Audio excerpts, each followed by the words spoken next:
Meu filho, agora eu vou te ensinar a castração pelo rasto do animal. Saí ali fora, Pedro, e aí o mentor me dizendo as palavras, eu só tinha que repetir. Olá, sejam todos e todas muito bem-vindos e bem-vindas. A gente está começando o quarto episódio do podcast Benzedor, Falas de um Remanescente.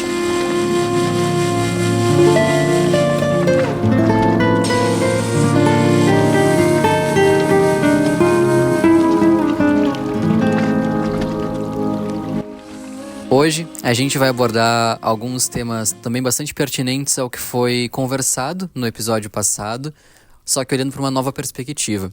No episódio passado a gente falou um pouco sobre a comunicação com pessoas que já partiram, e agora, nesse episódio, eu vou convidar o Benzedor a conversar um pouco sobre os espíritos dos animais. Como é que funciona, né, o reencarne dos animais, o desencarne. Afinal, o bicho tem alma ou não tem? Então, Ailton, seja muito bem-vindo a mais um episódio do nosso podcast. Conta um pouquinho pra gente sobre a alma dos animais. Olá a todos, olá Pedro, obrigado mais uma vez por estar aqui nessa prosa, nessa conversa muito boa com todos vocês, aprendendo, crescendo e contando um pouquinho dos nossos relatos, que a gente tem aprendido, do que eu tenho visto, caminhando com todos nós e com todos vocês em nome de Deus. Pedro, é com satisfação e com muito carinho que eu falo nesse ponto que para mim é um presente de Deus, a nossa mãe natureza. Mas respondendo a tua pergunta, sim, todos os animais têm alma, sim. E eles têm um propósito também, né? A maioria são benéficos, são protetores e eles também são humanos e manas nossos, dos humanos. Só um pouco mais ignorantes, mas de grande sabedoria também. Eu, como digo assim, Deus de criança sempre gostei de cachorro, de gato, de cavalo. Me criei nesse meio, como eu já disse, e sempre senti a energia benfazejas desses animaizinhos. Tanto é assim que é uma troca, né? De carinho, de amor. Nós damos carinho e recebemos em dobro, né? Por isso que eu acredito mesmo, Pedro, lá nos primeiros episódios que nós falamos, naquela máxima de nosso Senhor Jesus Cristo, que em primeiro lugar a vida. E muito bonito, eles comunicam com nós, Pedro. Eles falam, eles nos escutam. Então, como dizer que eles não pensam? Como dizer que eles são irracionais? Será que são irracionais mesmo? Para mim, não são. Isso retrata a ficção, retrata as músicas, retrata as canções. E para mim, que consigo ver com os olhos da alma, retrata muitas coisas. Tanto é que uma das canções mais bonitas que fala neles assim, um trechinho que eu acho tão bonito, é aquela música: o boi é bicho, mas tem alma sobre o couro. O boi é bicho, mas tem alma sobre o couro. Então até me emociono, Pedro. Sim, eles são bichos, mas antes de bichos são almas. A gente entende, desde também das conversas do último episódio, que a Mãe Natureza tem toda a energia à nossa disposição para que a gente use com sabedoria, com respeito e com cuidado para cura, para troca, né? E os animais certamente têm um papel muito importante nisso tudo. São vidas sagradas. Como é que funciona essa questão da energia dos animais? Cada animal tem uma energia? Como é que se diferencia isso? Pedro, eu costumo a ver e a dizer assim, sim, tem os animais benéficos e tem os animais maléficos.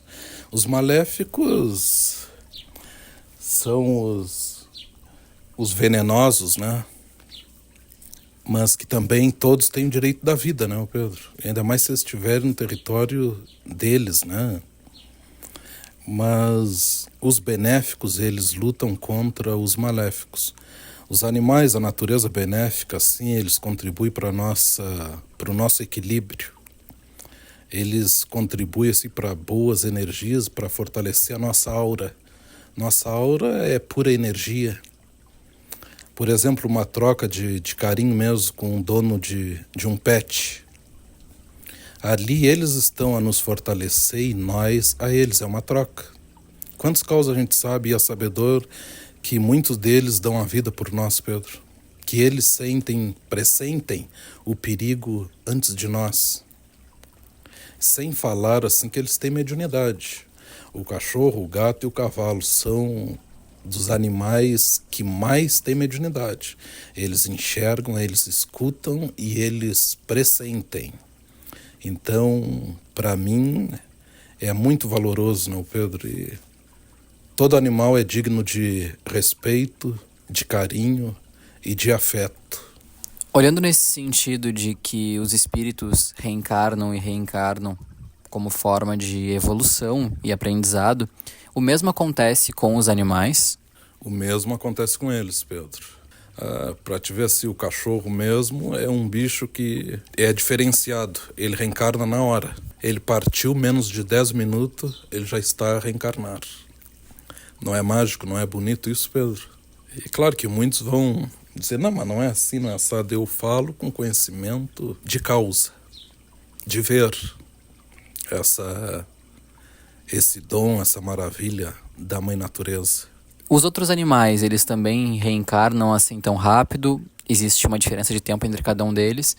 E no caso desses animais que talvez acabem não reencarnando tão imediatamente, existe uma colônia espiritual específica para os animais? Porque nós, humanos, quando desencarnamos, alguns vão para regiões densas, outros vão para colônias espirituais.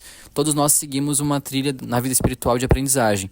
O mesmo acontece com alguns animais? Quais são eles? Pelo menos alguns deles. Sim. Acontece sim, Pedro. Mas é como eu digo assim, ó, o cachorro ele é diferenciado. Até tem um espirrando aqui, né? Tá dando o seu comentário também. Mas sim, vai de cada animal, de cada natureza, Pedro. Existe não uma colônia, várias colônias que eles também habitam. Se eles são nossos companheiros aqui, num plano tão delicado, que o ser humano mesmo o torna delicado, e na infinita bondade e amor de nosso Senhor, como não existiria outros melhores do que aqui para eles também, né? Então, sim, várias colônias assim abrigam esses queridos nossos. E outra grande verdade, Pedro, não é nós que escolhemos eles. Tem mais isso. É eles que nos escolhem. A gente, por ignorância, eu escolhi esse cãozinho, eu achei tão bonitinho, eu criei ele desde pequeno. Na verdade, eles é que nós escolhem. E sendo eles que nos escolhem, assim, certamente é porque já são nossos parceiros por conta disso, são nossos melhores amigos, como tu mesmo falou, dão a vida pela gente. Nessa ligação tão forte que se estabelece entre um pet e o seu tutor, a nossa própria energia acaba afetando eles e a energia deles afetando a nossa. Como é que acontece essa troca dentro de uma relação entre um pet e um tutor? Acontece sim. Pedro, tu quer ver uma coisa? Eles, vamos falar assim dos pets, dos gatinhos, né, que são os mais próximos de nós, né? Há doenças, há energias negativas, densas, que na maioria das vezes assim, quando vem para nos atingir e nós tendo esses bichinhos, atinge eles primeiro. Ou totalmente só eles. Porque são vidas sagradas e como nos amam. Eu digo assim, como muitos dizem assim, são nossos melhores amigos. Eu não digo nossos melhores amigos, eu diria amigos verdadeiros. Tá? Para mim, claro. E por ser amigos verdadeiros e por nos amar, e Pedro, eles com o sentido aguçado que eles têm de ver primeiro, de pressentir primeiro, eles abraçam aquela energia má para eles e muitas vezes eles terminam pagando com a própria vida para não deixar que ocorra com nós, seres amados por eles. Então, assim, é muito sagrado, é muito bonito, é muito forte.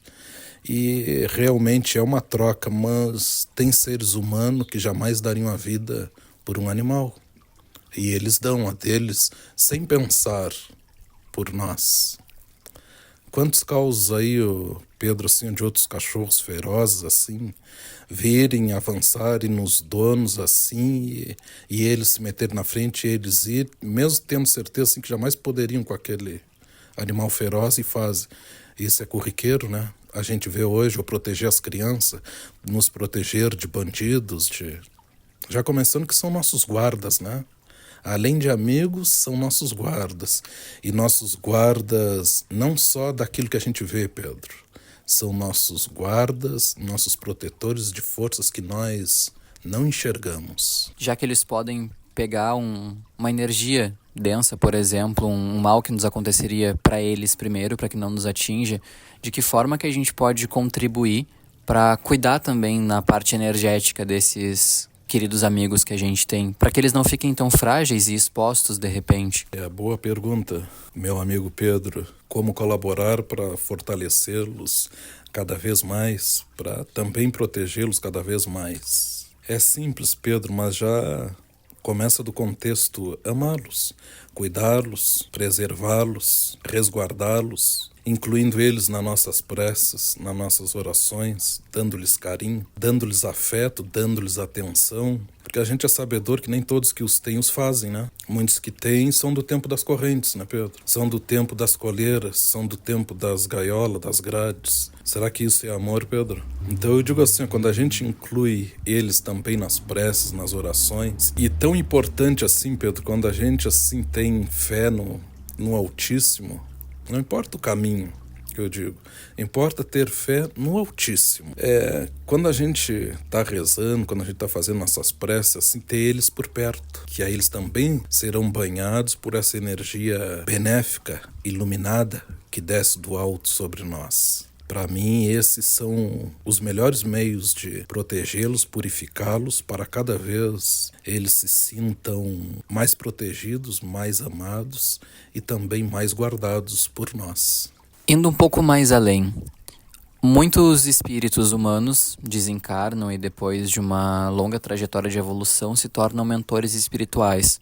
O mesmo pode acontecer com os animais também. Existem animais que são mentores espirituais, ou de repente animais que os mentores espirituais têm como de estimação? Pedro, com certeza que existe sim. Eu vou dar um exemplo dos milhares que existem, tá? Aos que gostam dos cavalos, Pedro. Os que gostam dos cavalos, nós aqui mesmo no nosso Pampa Gaúcho, no nosso Pago Gaúcho que a gente chama, é um dos animais que nós mais gostamos, né? Cativamos, somos cativados por eles. O mentor de todos os cavalos, poucos seres humanos conheceram, porque lá em épocas remotas, lá no início, são os unicórnios, seres sagrados nesse meio assim dos cavalos. Então, assim, os mentores sempre assim, nos primeiros ensinamentos assim, que eles começaram a me dar, eles sempre me ensinaram assim, meu filho, sempre protege tudo e todos os animais, até os peçonhentos, mesmo eles sendo maléficos. Não tem que maltratar, não tem que matar, não tem assim, que pisar nem julgar. Algum propósito eles também têm. Então, que dirá esses queridos, esses que nos dão amor e carinho?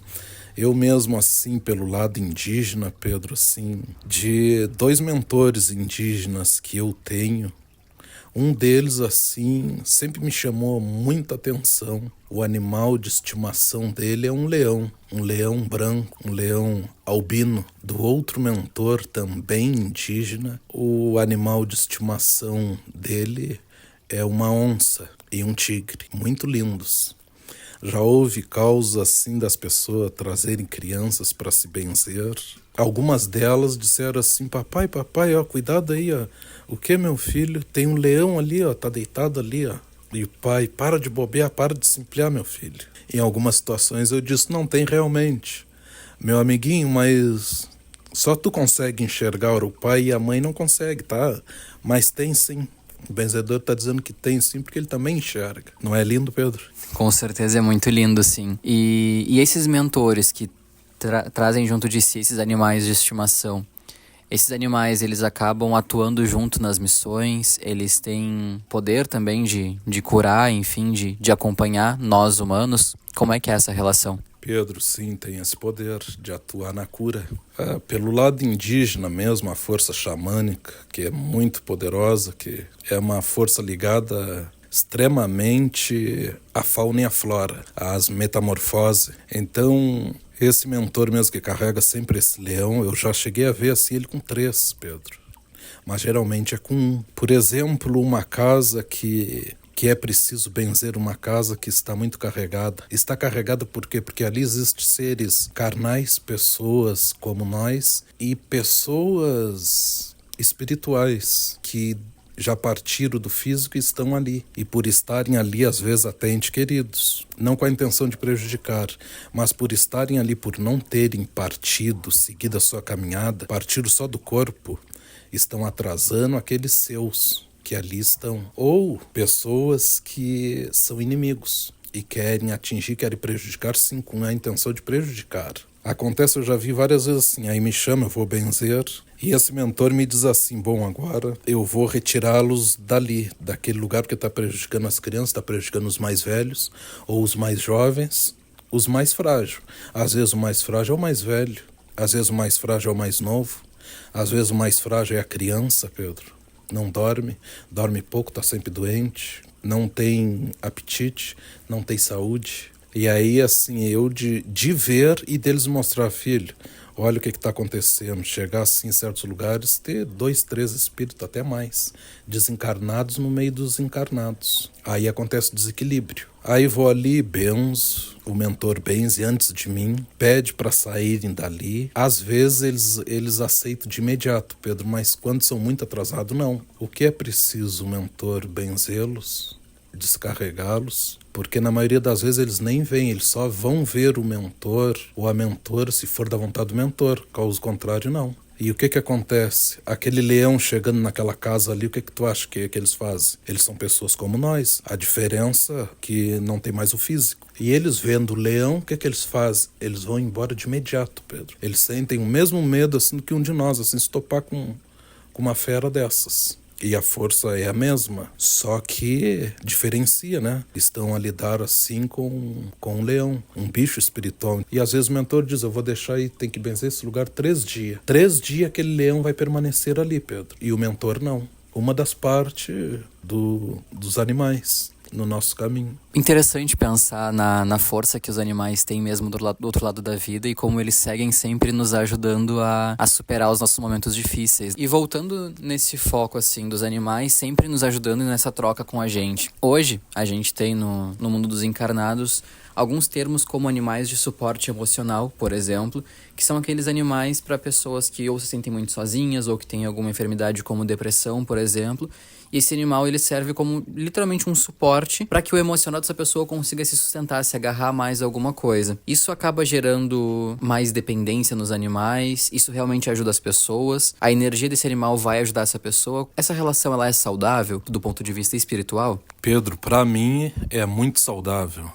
Ao que eu vejo, que eu compreendo, que eu entendo, que me é ensinado é muito saudável, porque eles têm o propósito deles como nós, o nosso, né? E é uma união de ambos seres, formado e licenciado por Deus Nosso Senhor. Eles têm o propósito de nos proteger, de nos ajudar, e nós a eles. Então, quando essas duas partes se encontram, formam uma só parte, né? Tanto é que já é comprovado mesmo por todos os meios, né? Que eles nos fazem bem, eles nos fazem relaxar, sim, e aceleram a cura e a autoajuda de todos nós, inclusive as crianças, os idosos, os jovens, não, Pedro? E em casos como quadros depressivos, por exemplo, né? Explica um pouco pra gente o que está acontecendo ali com aquela pessoa espiritualmente no momento da depressão e como é que o animalzinho também que está junto àquela pessoa, por ter a sua mediunidade mais aflorada, acaba entrando em contato e se relacionando com isso. Pedro, a depressão A depressão é uma doença que o que está depressivo, ele nunca está sozinho. A pessoa que sofre desse mal é um ser humano que está mal acompanhado. Por isso que lá atrás, os antepassados, os sábios, eles sempre ensinaram assim: a depressão é a doença da alma. Pedro, todo depressivo está mal acompanhado. Até hoje eu nunca vi um depressivo estar sozinho. Ele está sempre mal acompanhado. E geralmente ele está mal acompanhado por outro depressivo, por um espírito também depressivo. E de alguma forma ele abriu alguma porta, né, para ele ter acesso a si. E nesse contexto aí os animais ajudam muito, porque uma parte de depressivos não gostam de animais, Pedro. É só procurar prestar atenção nesse detalhe. Há depressivos que não gostam de animais. E alguns desses depressivos que não gostam de animais estão obsediando um depressivo que gosta de animais. E aí, assim, aquele animal vai contribuir muito mais para a cura da pessoa, porque o espírito obsessor, o depressivo, o obsessor, não gosta de animais. E muitas das vezes que aquele animal estiver perto do enfermo, vai fazer com que o espírito obsessor se distancie. Pelo menos naqueles momentos assim que ele está próximo. E o animal tendo sua mediunidade avançada, inúmeras vezes assim ele espanta esse obsessor. Claro que não de um todo, né, Pedro? Mas ele contribui para esse afastamento. São remédios poderosos, sim. Quando uma pessoa está passando por um quadro depressivo e, né, de obsessão, essa presença do obsessor ele acaba se tornando cada vez mais forte à medida que a pessoa dá massa para isso acontecer, né? À medida que esse laço vai se perdurando. Então, essa relação, essa ligação entre o obsessor e o obsediado vai ficando cada vez mais e mais forte, em alguns casos, e o obsessor começa a influenciar cada vez mais os pensamentos, as atitudes dessa pessoa que está sendo obsediada, e nesse caso que a gente está conversando agora, né, aprofundando talvez a depressão dessa pessoa. No momento então que o animalzinho fica mais perto do encarnado que está sendo obsediado e começa a promover esse afastamento do obsessor, essa ligação vai se enfraquecendo e cada vez menos impacto e influência o espírito obsessor tem sobre essa pessoa. Isso quer dizer que a gente tem que manter, principalmente quando a pessoa está num quadro depressivo, os animais cada vez mais perto dela. Existe um limite nessa relação, porque a gente vê hoje muitos animais sendo cuidados como filhos, por exemplo, né? Dormem na cama, têm roupinha, chamam de bebê. Isso também é saudável? Isso ajuda? Ou existe um limite até para a gente não enfraquecer esses animais também no momento em que eles estão nos ajudando? É boa pergunta, Pedro, porque é o que eu mais vejo e é assim mesmo. Mas eu te digo assim, olha, tem que ter um limite. Se ultrapassarmos o limite, nós prejudicamos até assim o animalzinho. O limite é jamais ter o animal como um filho. Jamais podemos fazer isso. Pelas leis divinas, isto é desequilíbrio, né? Não julgo quem faço, Pedro, mas sempre procurei o equilíbrio. Animais são animais. Pessoas são pessoas. A máxima de nosso Senhor Jesus Cristo, em primeiro lugar, a vida. Mas essa máxima ele nos ensina e nos deixou bem claro, Pedro, que ele deu a vida por nós seres humanos. Então, não pode haver esse tipo de comparação, né? Cada um com o seu propósito. Eles também são vidas sagradas, mas não comparáveis a humanos. Então, eu digo assim, podemos amá-los, temos que amá-los, né, Pedro? Temos que cuidar, temos que dar carinho, amor, mas tudo dentro do limite. Se ultrapassarmos os limites, eles também sofrerão as consequências, só que nós muito mais. É como tudo na vida, né? Tudo na vida é questão de equilíbrio. Eles, muitas vezes, assim, os ensinamentos, eles me dizem assim: filho, até para atravessar uma rua vocês têm que ter o equilíbrio. Se vocês não se cuidarem, o que acontece? Numa travessia de uma simples rua, de uma simples via, vocês desencarnam ou não desencarnam? Não ocorre os acidentes? Então, assim, nessa parte também, só temos que ter equilíbrio. Nós tendo equilíbrio, nós vamos torná-los mais poderosos e eles a nós. E isso faz todo sentido, né? Para falar bem a verdade, porque não tem como a gente ser forte e estar bem para as provações, enfim, para o nosso crescimento, se nós não estivermos sendo nós mesmos. E aí, se a gente vai lá e trata um animalzinho como uma pessoa, a gente não vai estar tratando aquele bicho conforme a essência dele. Então a gente não vai estar permitindo que ele seja ele mesmo e a gente não vai estar numa relação onde nós somos nós mesmos, né?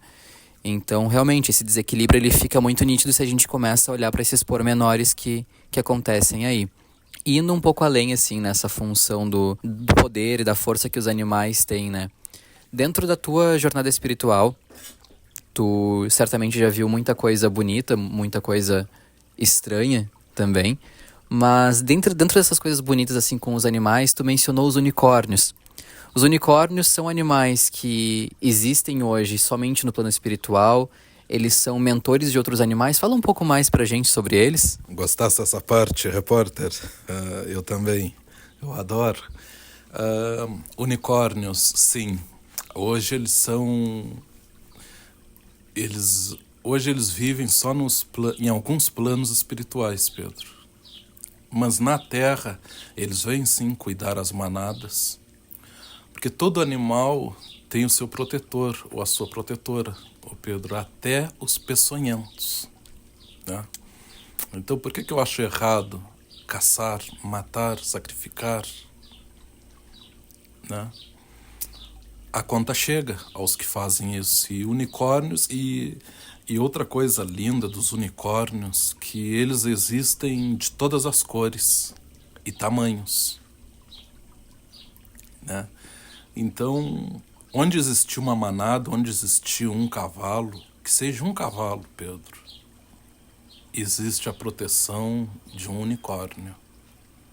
O unicórnio, no mundo deles, para eles é sagrado.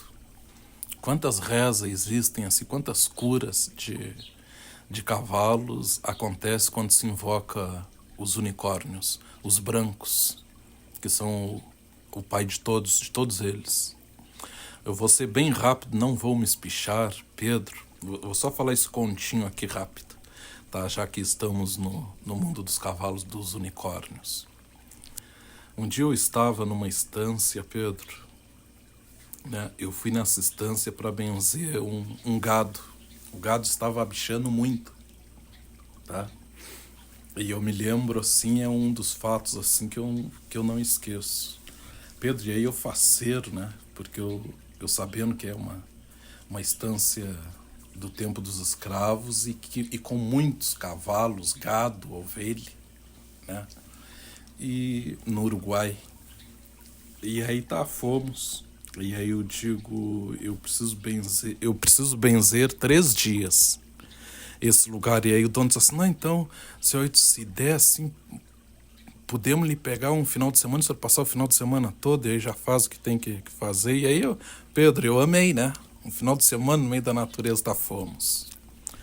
Pedro, no outro dia, e claro, né, nesses lugares você se levanta cedo, né? Eu cedo já para respirar aquele ar puro. O pessoal, assim, tudo humilde, pessoa de boa, assim, pessoal. E aí ele chegou e disse, eu trouxe um benzedor, para que fizesse isso? Depois eu disse para ele, não, mas olha, Pedro, conversamos, damos risada, o pessoal dizia, mas isso é algo assim, que hoje nem existe mais. E eu tive que concordar em partes, né, Pedro? Pouco, mas existe remanescentes. Tá, Pedro, ali o café cedo, bem tranquilo, né, conversando, dando risada. Nisso eu olho quem me acompanhou nessa jornada, um dos meus mentores indígenas, né? E junto dele, assim, o famoso leão junto. Aí foi uma primeira lida, Pedro, que ele disse, amanhã é dia de... Amanhã, seu 8, vai ser dia de castração. Eu senti, assim, algo, assim, não bom, Pedro. E olhei, assim, o mentor do lado, assim, e o leão. E quando o dono da fazenda me disse isso, ele, assim, afirmou negativamente com a cabeça, assim, sumiu. Tá, eu olhei aqui, mas tem uma coisa errada. Tá, no outro dia, bem cedo, Pedro, fomos, tomamos café, isso aqui, e começamos a lida. Porque eu gosto, embora não entenda muito da lida, mas eu sou desse meio, eu nasci nesse meio. Pedro, fomos lá sim, e eles tem o profissional lá, o castrador deles, assim, só para isso, né? Cheguei lá, assim, e no lugar que iam castrar, assim, um colhudo. Pedro, aquilo me deu um mal-estar, assim, né? O animal amarrado já, e com um olhar estalado, assim, e eles na volta, assim, e ele, assim, afiando a faca, me dizia, essa aqui é só para isso, seu Ailton. Na mesma hora, assim, o mentor, assim, surgiu, assim, e disse assim, há seres humanos que continuam mais atrasados do que antigamente, meu filho. Isso aí já no meu tempo já não existia mais. Ele indígena, um índio me dizendo, né? E o dono ali olhando, todo mundo atento, tinha até criança olhando. E o castrador fazendo aquilo assim com uma felicidade tamanha. Pedro, aquilo ali me deu um mal-estar e o mentor me disse assim, meu filho, eu quero que tu faça aquilo ali. Que tu mostre para esses grossos, para esses espíritos grotescos, que isso aí é maldade pura, é burreza e é ignorância, por não estudarem esses meios. Isso no nosso tempo já era arcaico. Pedro, eu fiquei todo errado assim, né? Tu vai fazer aquilo ali. E eu digo assim pro dono, ô, seu fulano, aqui por favor, pede para esperar um pouco ali para o castrador não fazer agora. E ele só fez o sinal assim com a mão assim, e o cara, me aguarda, espera aí. Foi ali no canto que eu tava, eu disse pra ele, eu que vou fazer, como o senhor vai fazer? Eu vou fazer, me dá essa licença, essa permissão. E aí ele chegou perto do castrador e disse, não, é o benzedor que vai fazer isso aí. Pedro, e eu não sabia nem por onde começar. Eu tava assim com mal-estar tremendo.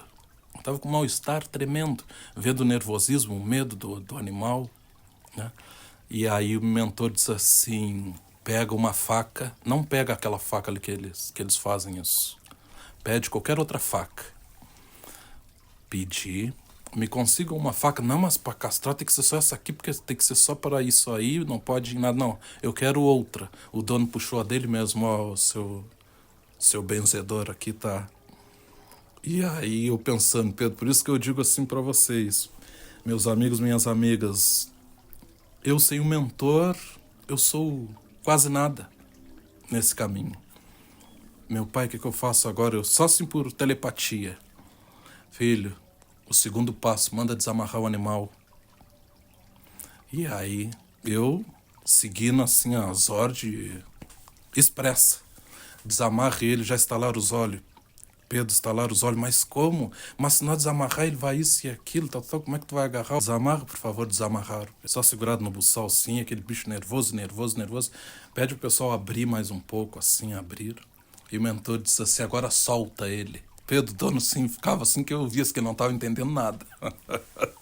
Solta ele, solta o animal, mas aí ele vai fugir, é para ele fugir. Soltou, solta o animal, por favor. Soltou. Meu filho, agora eu vou te ensinar a castração pelo rasto do animal. Eu sei que a conversa tá boa, mas a gente vai ter que continuar ouvindo ela no próximo episódio, porque antes de finalizar esse, pra não ficar muito longo, eu quero trazer pra vocês uma conversa que eu tive com a Indira. Ela é uma irmã que faz parte da corrente na qual o benzedor trabalha e vai contar um pouco pra gente sobre as transformações que a Umbanda da Linha Branca trouxe pra vida dela, assim como algumas histórias muito marcantes e bonitas que ela já viveu nesse caminho. A gente tá gravando esse episódio no dia 12 de outubro, dia de Nossa Senhora de Aparecida, e nessa época, em homenagem à Grande Mãe, o pessoal da corrente se reúne. E como a Indira não mora aqui no Rio Grande do Sul, eu aproveitei esse momento que ela veio para confraternizar e consegui pegar esse depoimento dela. Indira, tu mora em outro estado e sempre que pode vem pra cá pra ter esse contato mais direto com os mentores e com o pessoal. Conta pra gente como é que é isso. E seja bem-vinda ao nosso podcast. Oi, Pedro. É um prazer enorme, né, estar aqui, podendo compartilhar um pouquinho, o mínimo, né, das histórias e das vivências junto ao centro, junto à nossa Umbanda querida que a gente tem muito forte. Sim, hoje atualmente eu tô residindo em Santa Catarina. Nunca tive um paradeiro muito certo, né? Então já morei em Passo Fundo, Porto Alegre, Venâncio Aires.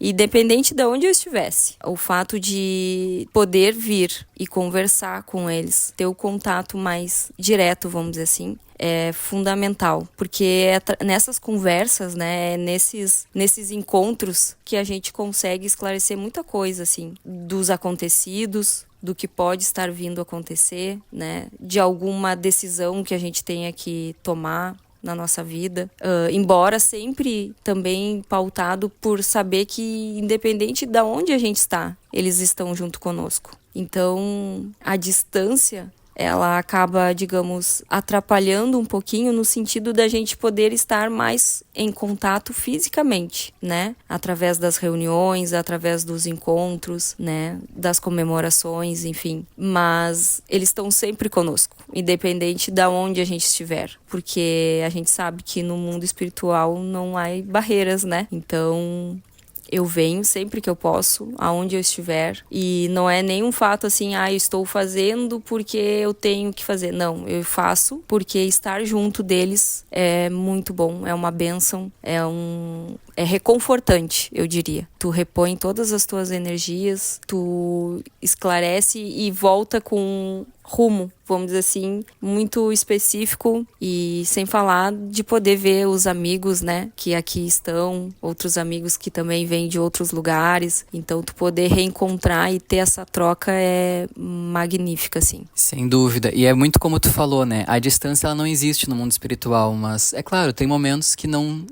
substitui o presencial, né? A gente tá junto, sentir aquela energia perto ali. Isso realmente faz toda a diferença. E a gente se reúne aqui também muitas vezes para essas homenagens, como é o caso agora, pra gente poder se reencontrar com alguns que também moram longe, para estar perto do benzedor, junto com os guias que vêm através dele. Indira, então conta pra gente, como é que tu conheceu o benzedor e em que momento da tua vida esse caminho chegou pra ti? Oi, Pedro. Então, eu conheci, digamos assim, a parte ali do Ailton, né? Foi em torno dos meus 18 anos, né? Faz bastante tempo. Na época, eu não tinha o entendimento, né, sobre a religião, sobre os benzimentos, sobre a forma que ele atuava. Foi um conhecimento através de uma terceira pessoa que já frequentava o centro, né? Mas a partir do primeiro momento que eu fui, eu me senti muito bem. Nas primeiras vezes, né, que eu fui até o centro, assim, não tinha dimensão do que aquilo impactaria na minha vida. Mas, de certa forma, a gente sente, né, a energia e o fato de o quanto bem me fazia estar ali. Esse foi o meu primeiro contato, através de amigos, vamos dizer assim, né, que me levaram até o centro e eu pude ter o privilégio de conhecer. E quem era a Indira antes de conhecer esse caminho, e como é que tua vida se transformou depois que tu passou a frequentar e ter contato com os guias? A Indira, antes de conhecer, né, o povo da Umbanda, vamos dizer assim, era uma pessoa, eu diria assim, que um pouco perdida, tá? Muito fútil, uma pessoa que não entendia o que realmente veio fazer aqui na Terra, né? Claro, sem nenhuma orientação, sem nenhuma dimensão do que era estar aqui, digamos assim, qual o propósito, né, de estar aqui. E era uma pessoa muito terrena, né, vinculada a valores e ideais terrenos, os quais a gente sabia que não traria um futuro muito brilhante, né? Um futuro, digamos, bem promíscuo, né? Diante as situações, daquela questão de ser uma adolescente, de tentar provar que poderia fazer coisas diferentes e que não impactariam na minha vida, mas hoje eu vejo o quanto impactava. Se pudesse mudar, a gente mudaria, mas era uma pessoa com um futuro muito curto, vamos dizer assim, muito pouco evoluído, né, nesse sentido, principalmente espiritual. E dentro do teu contato com os guias, o que mais te chama a atenção? Como é que isso, desde os primeiros contatos que tu teve, foi te abraçando, te acolhendo e te mostrando que era um caminho que realmente te levaria mais adiante? É difícil até de explicar, assim. São coisas, assim, que a gente tem que viver. Isso é uma coisa que eu sempre falo, assim, para todas as pessoas que às vezes me perguntam, né? E, enfim, tento entender o que seria estar dentro com a religião no dia a dia, enfim, né? É difícil de explicar porque é uma energia, é um sentimento, né? De acolhimento, assim, de segurança. Eu sou uma pessoa extremamente segura em relação a isso, né? Em relação das orientações, de tudo que eles fazem por mim, pela minha família, por todas as pessoas que estão junto comigo nessa caminhada aqui e que a gente pode sempre trazer uma orientação, alguma coisa benéfica, né? Então, eu tenho sempre a certeza de que a partir do momento em que eu possa trazer um pouco do conhecimento que eu adquiro através das orientações que eles nos trazem, através dos estudos, né, das leituras, que são muito esclarecedoras. Então, a segurança, a clareza no dia a dia é fora do comum. Eu diria isso, assim, sabe? A confiança de tu tá fazendo bem, de tu tá no caminho certo, de tu ser uma pessoa, assim, tão leve. Eu acho que essa é a palavra também bem significativa a partir do momento que tu começa a entender um pouco mais, assim, da parte espiritual, tu te torna uma pessoa leve. E isso faz com que teu dia a dia, o teu caminho, né, as tuas vitórias, elas sejam naturais, né? É isso, assim, que eu vejo. E como é que funciona, assim, a busca por essa orientação? Tu vai conversando com o Ailton e ele vai te explicando os passos que tu tem que dar, ou vem através de metáforas que tu acaba tendo que trabalhar um pouco mais para compreender o que está sendo passado? Como é que tu recebe essa orientação no teu dia a dia? É de várias formas, né? Tem sim a atuação junto com o Ailton, né? Que ele é um grande amigo, né? É isso, assim, transcende não só o lado, digamos assim, espiritual, mas também no convívio, né? Uma pessoa que me acompanha há mais de 19 anos, vamos dizer assim, né? E acompanha diretamente. Uma pessoa que a gente sabe que a qualquer momento a gente precisando de uma palavra, de uma ajuda, tá sempre disposto, né? Tá sempre ali junto, independente da distância física. Eu acho que isso também é muito importante, né? Porque eu sou meio cigana, então eu já andei por vários lugares e independente de onde eu estiver, eles sempre estão junto, né? Principalmente ali também da parte dos guias, né?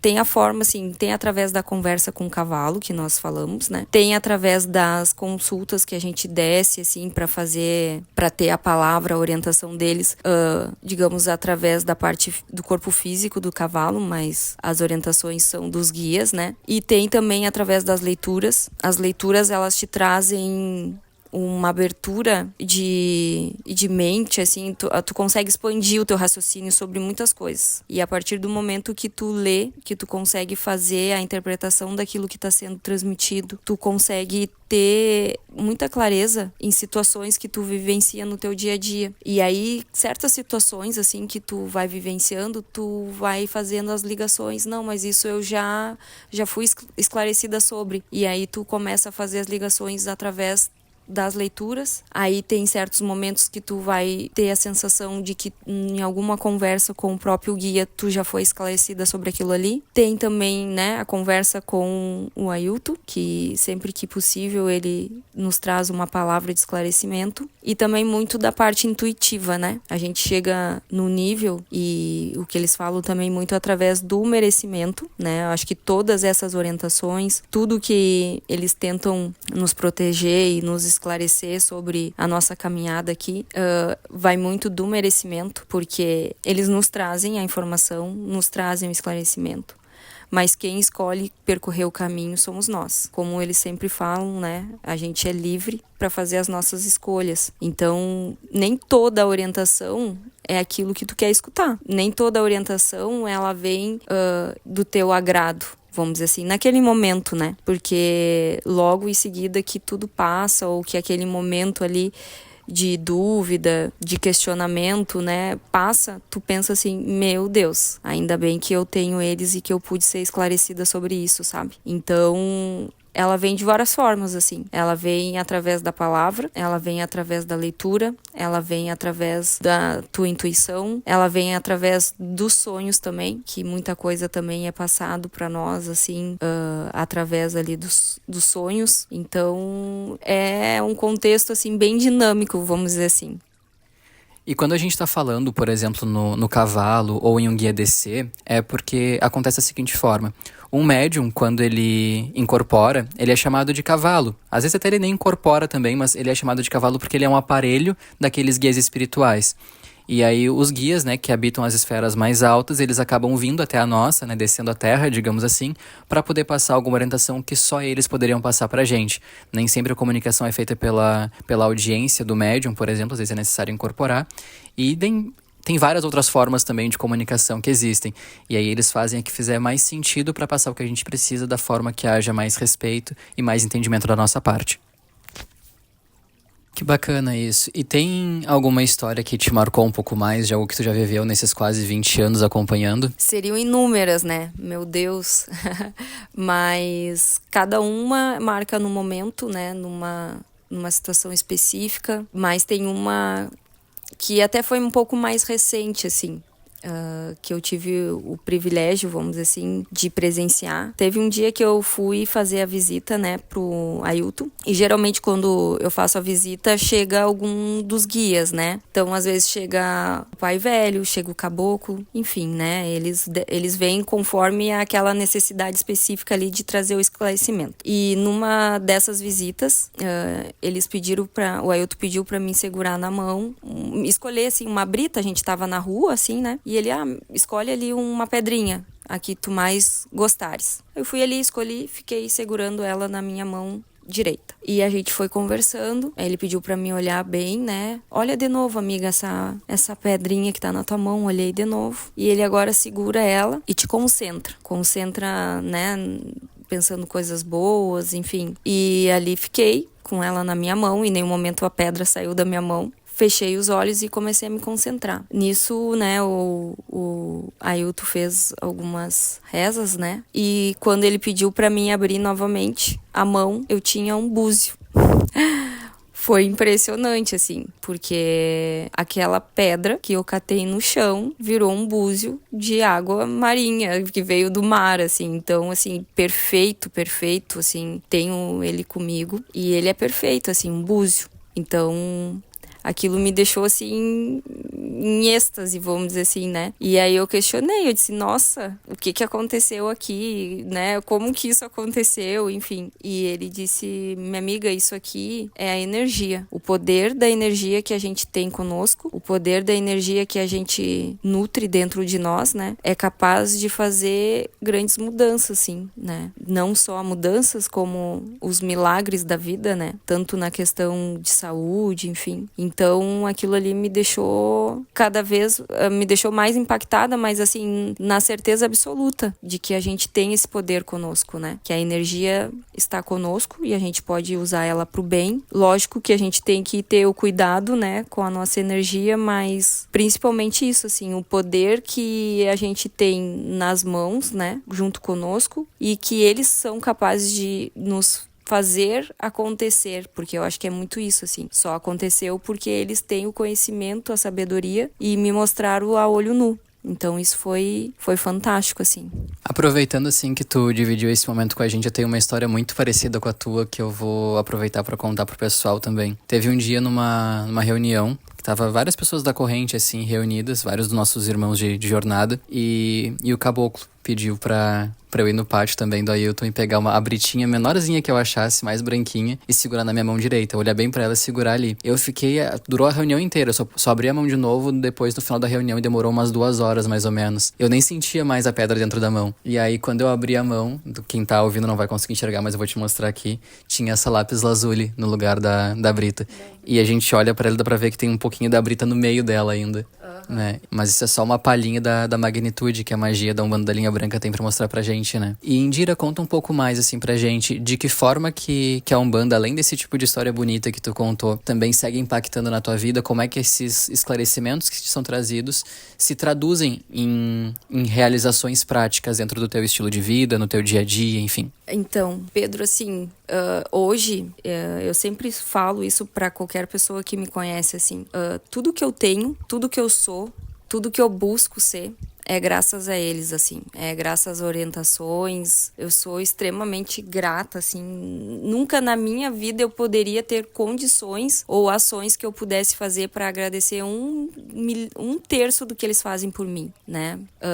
Porque, assim, a partir do momento que tu começa a frequentar, que tu começa a ter as tuas dúvidas esclarecidas, que tu vê que só vem palavras boas, no sentido, assim, não se deseja e não se faz mal para ninguém, né? É um cuidado realmente espiritual, né? com a tua postura aqui na Terra, com os teus pensamentos, né? Uma coisa que eles nos trazem muito, assim, o poder do pensamento, a forma como a gente pensa, a forma como a gente trata as pessoas, né? Tu buscar sempre a questão de tá ajudando, assim, mas ajudando de forma genuína, sabe? Não é material apenas. Tu entender que uma palavra, às vezes, que tu troque com um amigo, aquela palavra pode salvar uma vida, né? Ou pode direcionar a pessoa para grandes conquistas. Enfim, hoje a minha vida ela é 100% orientada e pontuada através do que eles me trazem. Em nenhum momento eu tive alguma decepção nesse sentido, muito pelo contrário. Tanto na questão profissional como pessoal.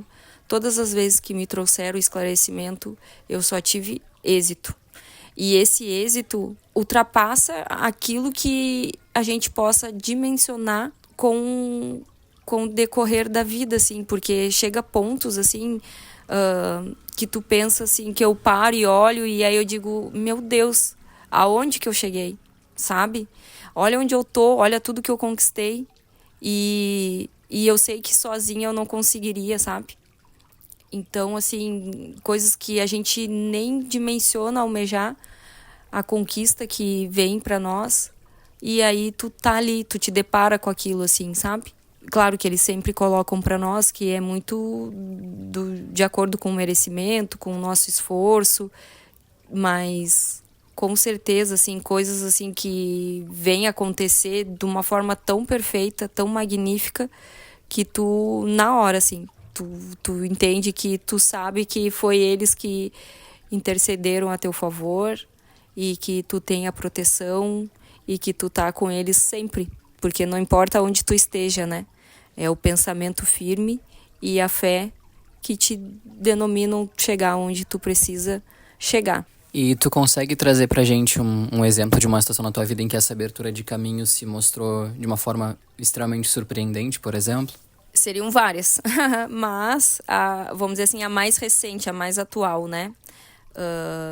Eu sempre tive, assim, um desejo de morar em outro estado aqui, no estado próximo, que é Santa Catarina, enfim. Porque eu gosto muito de praia, de mar. Mas, né, era uma coisa, assim, que eu imaginava, mas nunca, vou dizer assim, buscava ir atrás, enfim. E num certo momento, agora, né, recente na minha vida, eu tive uma oportunidade de trabalho, de uma vaga de emprego, que era uma coisa que eu queria, enfim, aqui pro Sul.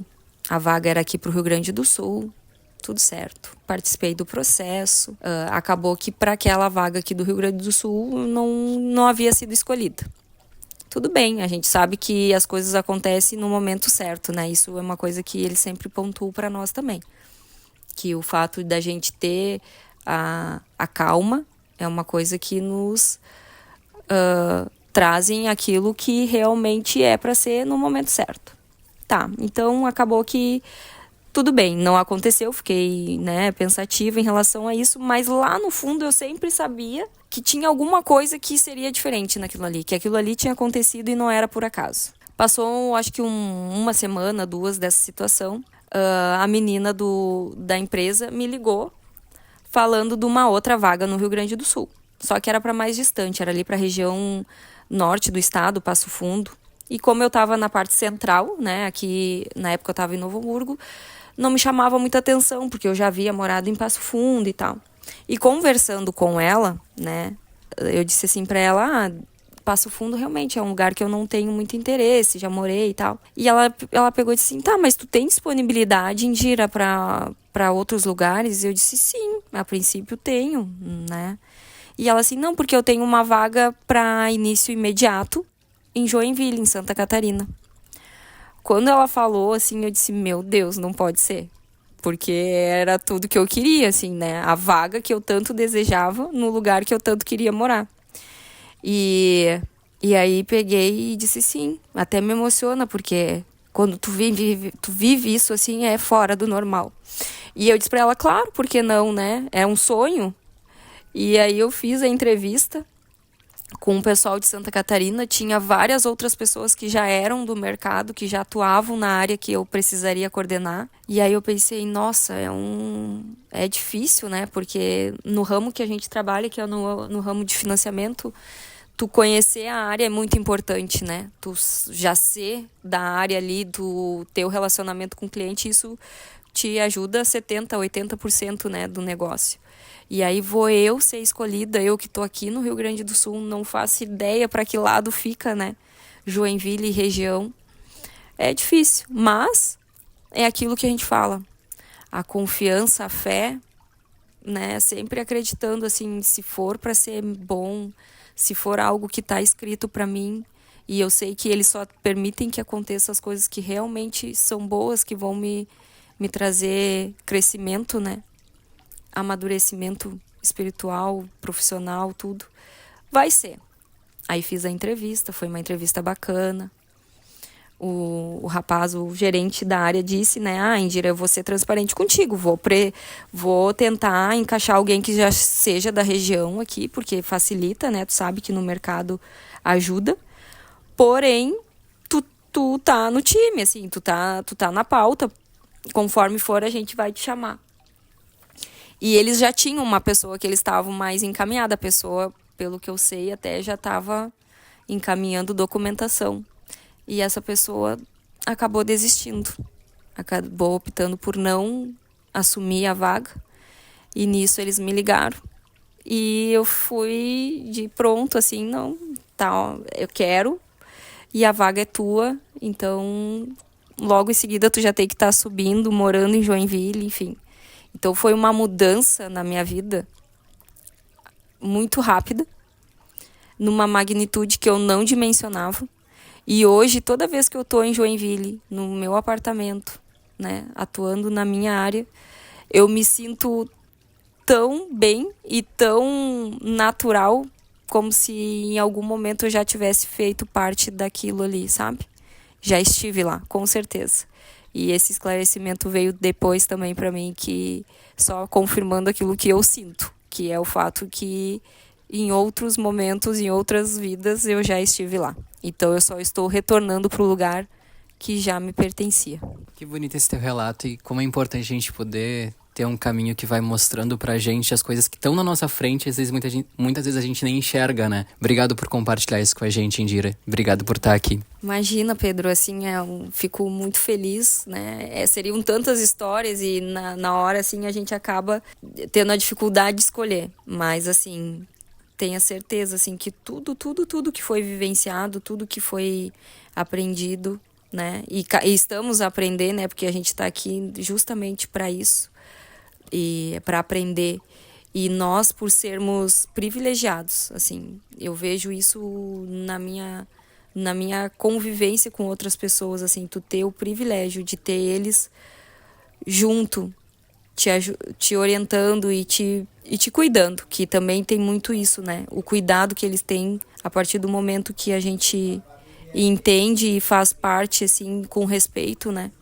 De estar no dia a dia junto com eles. Não tem nada nessa vida e nem nas outras que a gente pudesse fazer para agradecer. Com certeza, é muito isso. Eles estão como... nos orientam mesmo a um pensamento de distância da gente, né? Basta pensar que eles estão aqui. Então, agradeço mais uma vez, né, ao Pedro pelo convite, ao Ailton também pela confiança, assim. E queria parabenizar ambos pelo podcast que eu tenho acompanhado, é magnífico. São falas simples, são falas objetivas, mas que tem um só intuito: trazer a verdade e trazer a clareza sobre a nossa religião, sobre as nossas atitudes e principalmente sobre o nosso propósito, que a Umbanda é amor. Apenas isso. Obrigada, Pedro. E é com esse lindo depoimento que a gente encerra mais um episódio, lembrando vocês que no próximo a gente continua com o desfecho do relato que o benzedor estava nos contando sobre o momento em que ele, com a orientação do seu mentor, castrou um cavalo apenas pelo rastro do animal, sem fazer nenhum tipo de corte. A gente vai ouvir ainda o depoimento de um outro irmão que também lida com os animais e pratica ensinamentos adquiridos na Umbanda da Linha Branca, junto do benzedor, no cuidado com eles. Além disso, a gente também vai falar sobre a hierarquia dos mentores espirituais e sobre um relato divino envolvendo a Virgem Mãe e o benzedor. Que a luz divina esteja sempre com vocês e até o próximo episódio.